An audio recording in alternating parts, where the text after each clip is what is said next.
అందరికీ శుభోదయం. ఈ వీడియోలో మనము నీట్ ఆర్ ఎంబీబీఎస్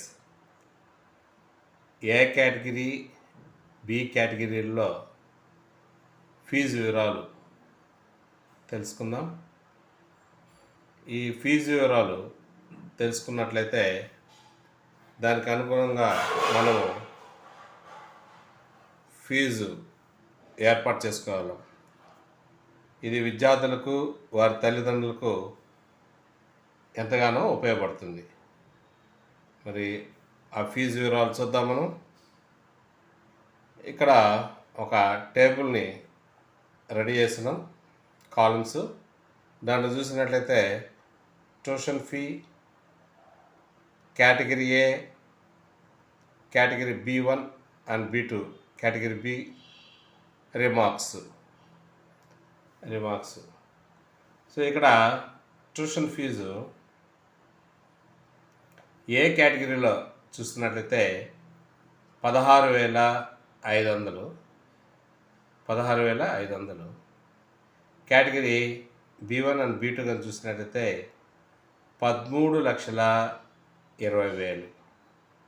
13,20,000. ఇది ఇయర్లీ, సంవత్సరానికి అయ్యేటువంటి ట్యూషన్ ఫీజు కేటగిరీ ఏ కానీ కేటగిరీ బికి కానీ ఇయర్లీ అమౌంట్ ఇక్కడ మనం మెన్షన్ చేస్తున్నాం. తర్వాత అడ్మిషన్ అండ్ రిజిస్ట్రేషన్ ఫీ. ఇక్కడ చూసినట్లయితే కేటగిరీ ఏకి admission and registration fee 80,000. Category బికి వచ్చేసి 90,000. ఇది వన్ టైం, ఒకసారి మాత్రమే కడతాం. సో ఇది అడ్మిషన్ జరిగేటప్పుడు జరుగుతుంది కాబట్టి సో ఒకసారి మాత్రమే కడతాము. మళ్ళా చెప్తున్నాము, అడ్మిషన్ రిజిస్ట్రేషన్ ఫీ కేటగిరీ ఏకి వచ్చేసి 80,000, కేటగిరీ B1 అండ్ B2కి వచ్చేసి 90,000. ఇది వన్ టైం, సో ఒకసారి మాత్రమే కడతాము. Next laboratory and library fee. Category ఏ వాళ్ళకి వచ్చేసి 50,000, కేటగిరీ B1 B2 వాళ్ళకి వచ్చేసి 50,000. వన్ టైం, ఇది కూడా ఒకసారి మాత్రమే కడతాం. నెక్స్ట్ ఇక్కడ మనం ముఖ్యంగా గుర్తుంచుకోవాల్సింది, కేటగిరీ ఏ కింద ఎంత కడుతున్నామో కేటగిరీ బి కింద ఎంత కడుతున్నామో వేరియేషన్స్ అనేటువంటిది, తేడాలు అనేటువంటిది చాలా స్పష్టంగా మనకు కనిపిస్తున్నాయి. సో ఇక ట్యూషన్ ఫీజులో చాలా అమౌంట్ తేడా వచ్చేసింది.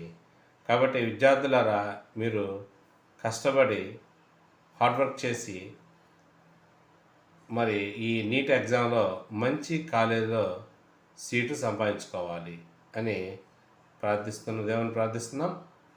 మరి మీ కష్టం వృధా పోదు, ఖచ్చితంగా మీరు మంచి కాలేజీలో సీటు వస్తుందని ఆశిస్తున్నాం. ఇకపోతే సో ఇప్పటిదాకా మనం ల్యాబొరేటరీ అండ్ లైబ్రరీ ఫీ చెప్పుకున్నాం. నెక్స్ట్ వచ్చేసి ట్రాన్స్పోర్టేషన్ ఛార్జెస్.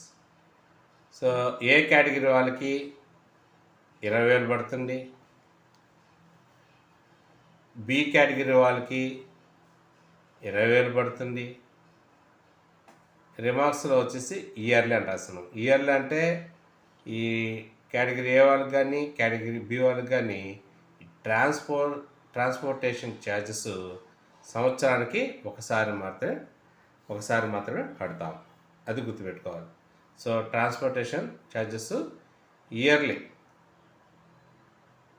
ఒకసారి కడతాం, అంటే ప్రతి సంవత్సరం కట్టాల్సింది ఇది. ఈ పైన చెప్పినటువంటి అడ్మిషన్ రిజిస్ట్రేషన్ ఫీ ఒకసారే కడతాము. ల్యాబొరేటరీ అండ్ లైబ్రరీ ఫీ ఒకసారే కడతాం జాయిన్ అయ్యేటప్పుడు. ఇక ట్యూషన్ ఫీజు వచ్చి ఇయర్లీ కట్టాలి. ట్రాన్స్పోర్టేషన్ ఛార్జెస్ వచ్చేసి ఇయర్లీ వన్స్ కట్టాల్సి వస్తుంది. నెక్స్ట్ మనం నెక్స్ట్ ఐటమ్కి వెళ్ళినట్లయితే, so simulation and skill lab fee దీంట్లో కేటగిరీ ఏ వాళ్ళకి వచ్చేసి 5,000, కేటగిరీ B1 అండ్ B2 వీళ్ళకు వచ్చేసి సో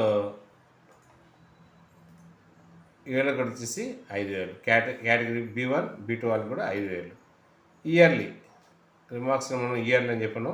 ఇయర్లీ అంటే సంవత్సరానికి ఒకసారి మాత్రం కట్టాలి. Simulation and skill lab fee category ఏ వాళ్ళకి 5,000 ఉంటుంది, కేటగిరీ B1 B2 వాళ్ళకి 5,000 ఉంటుంది. ఇది సంవత్సరానికి ఒకసారి కట్టాలి. Next total fee. సో ఈ total fee category A category B అంటే B1 B2 అన్నిటినీ పరిగణలోకి తీసుకొని కేటగిరీ ఏకి కట్టేటన్నీ కూడా మనం యాడ్ చేసుకోవాలి.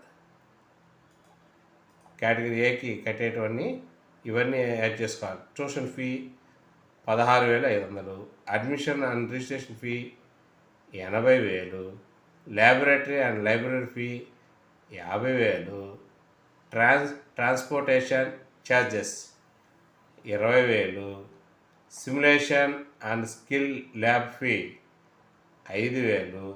సో వీటి అన్నిటినీ ట్యూషన్ ఫీజు గురించి ఈ స్కిల్ ల్యాబ్ ఫీ వరకు మనం యాడ్ చేసినట్లయితే టోటల్ ఫీజు కేటగిరీ ఏ వాళ్ళకి మరి మనకి ఎంత వచ్చిందంటే 1,71,000. 1,71,000. ఇది ఎవరికి?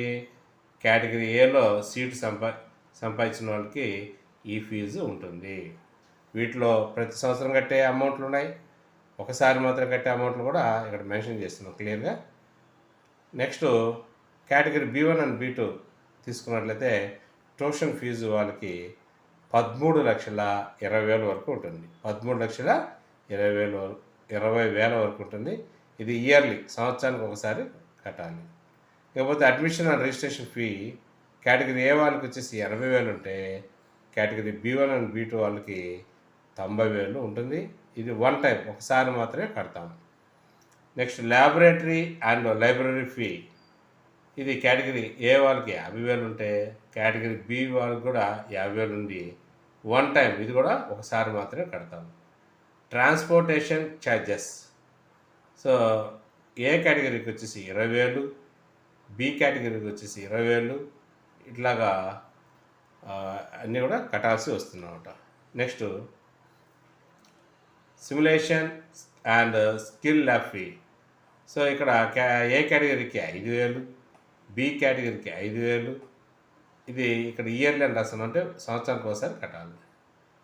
నెక్స్ట్ టోటల్ ఫీ వీటన్నిటిని కుడితే 1,71,000 వస్తుంది. ఎవరికి? కేటగిరీ ఏ వాళ్ళకి. అదే కేటగిరీ బి వాళ్ళకి వచ్చేసి 14,85,000 పడుతుంది. సో ఈ వీడియో ద్వారా మరి fee structure for category A and B ఎంబీబీఎస్లో జాయిన్ అయ్యే వారికి category A and category B వాళ్ళకి ఫీజుల వివరాలు అన్నింటి కూడా పట్టికలు వేసి ఎక్స్ప్లెయిన్ చేయడం జరిగింది. Please subscribe for the tech channel, like it and share it. Thank you.